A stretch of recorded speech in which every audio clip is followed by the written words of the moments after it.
everybody. We got good news to talk about today. Jakub Vrana has just signed a 3-year contract with the Detroit Red Wings. 3 years at $5.25 million.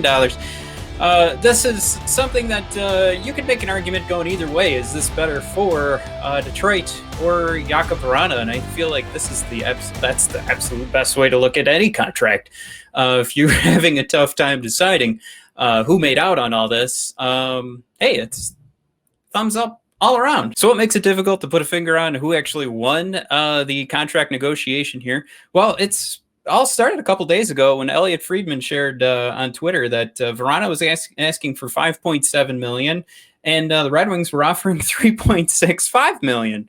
Now, we're not sure of the years that were thrown or tacked on top of those askings and offerings, but we could certainly say the $5.25 million is a heck of a lot closer to $5.7 million than it is to $3.65. So boom, there you go. Did Vrana and his agent win the negotiation? Well, not entirely, we can't entirely say that. So if the final number comes in closer to what Vrana was asking for compared to what Yzerman was offering, that's where you can make maybe the assumption that Vrana won. But we also, as we talked about a few weeks ago on episodes past, we were trying to figure out where was Vrana's contract going to land. And we absolutely said, oh, we'll be completely fine if it ends up being this. And it's actually pretty close.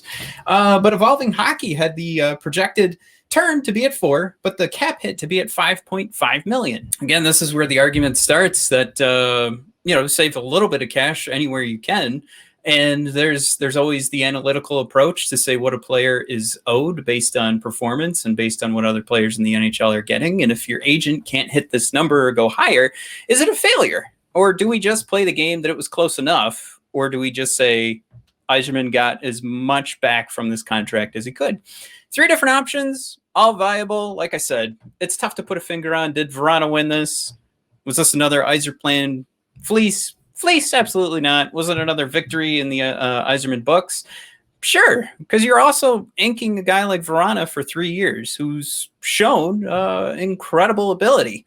And ability, I might add, that has also proven to be better than our former winger, Anthony Mantha. Now, I bring this up because I wanted you guys to be able to compare the $5.7 million that Anthony Mantha was able to earn in his last contract negotiation with Steve Yzerman and the Red Wings, or what his agent was able to grab. $5.7 million at 3 years, so Vrana's contract clearly is coming under that, despite, if we take a look at Jay Fresh's model here, which to some, you would not want to take this too far, and again, predicting what somebody will do in the future, but you certainly can take it to help advise you. And you can definitely say if players in the NHL get paid based on past performance, you could look at this and say Vrana's had a better performance than Anthony Mantha overall from a wins above replacement perspective. Wins above replacement, as we talked about in our last episode, clearly has a ton of variables that come into play and different things that maybe people want to see more things valued different ways. So you might see a completely different war if you were to build one out yourself. That being said, just taking a peek at this is one example where we could say Vrana has outplayed Anthony Mantha, but we could also see the production in regards to his goals per 60, which you can see here. His score is 100%, meaning he's at the very top of the league. And he's right there, if we remember, at the end of the season, was right there with Austin Matthews. And as incredible as it is to make that statement, you could still see a lot of deficiencies here as well on the defensive side, which I don't know where your value's at. At this point, that is where you could maybe make the connection here, the correlation as to how there's almost a $500,000 difference between what Anthony Mantha was offered and signed last year and what Jakub Vrana has going for him right now. Now, there's also the frozen cap is a part of this. There's as many variables as there are that goes into war. There's just as many variables that are going to go into a contract negotiation. So is it fair to put too much emphasis in regards to what Anthony Mantha was able to grab and keep painting that picture of what Vrana should have been due? I think at least from the agent's perspective and Vrana's perspective, that might be where their $5.7 million argument started. You've replaced Anthony Mantha with Vrana. Here's an idea for a cap hit. Now, another element of this that's sort of fun to dissect is, of course, the fact that the Red Wings have now hit the floor. That's right. The Red Wings are now at the cap floor. They do not need to make any more moves to get the season rolling. Kind of a fun thought there, but there's also, it wasn't really a big worry about that either, but that is also official. And with that being said, I think the door just opens that much further for the idea of flexibility, because we have 20 million left in projected cap space for this upcoming season. What's crazy, even further down the road, is we only have 30 million in cap spent for the next season.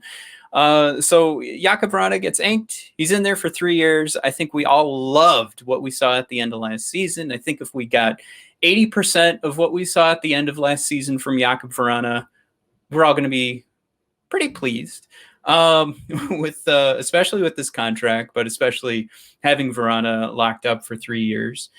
Now, the only thing left the Red Wings have to do is figure out Adam Ernie's contract. Not sure if that one's going to arbitration or if this was the scenario where Steve Yzerman wanted to make sure he locked up his first line winger before he locked up Adam Erne. Super fair to make that assumption, I would say.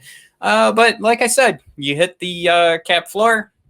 This is now a team that you can put on the ice if you absolutely needed to, and that just means the Red Wings have that much more flexibility. And I think all the pressure is gone now from the offseason, if there was any, which it was probably pretty slim to none at this point anyway. But like I said, just to wrap up this whole conversation, Jakub Vrana is in. We'll go into more detail in the next episode of Red Wings Rant. Of course, my brother will be along, so I hope you guys will check that out. That'll be episode 71. It'll be going live on Thursday, or I'm sorry, we'll be going live Wednesday night. The full episode edited for the sake of time will go up on all your podcasting services Thursday morning. But join us Wednesday night here on YouTube, Twitch as well, and Facebook, where we'll discuss that contract and any other news that seems to makes its way onto the headlines for the Detroit Red Wings. Thank you again for tuning in, everybody. Have a good one.